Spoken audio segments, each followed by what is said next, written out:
जी दोस्तों अस्सलाम वालेकुम, क्या हाल है? ठीक है जनाब। इस गाय को आप देख रहे हैं, आज इसको पूरे 47 डे हो गए हैं डिलीवर किए।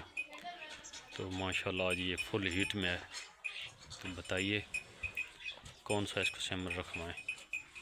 ये बेकार हज़रात प्यारे भाई बताएं। इसको देखें और जनाब ये बग़ैर किसी प्रोटोकॉल के नेचुरल हीट में है। इसको देखें, इसको आज 36 डे हो गए हैं बच्चे दिए।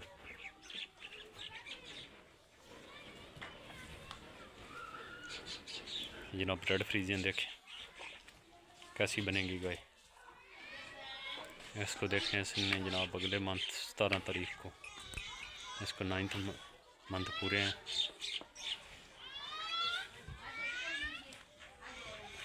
इस चबेड़ी को देखें।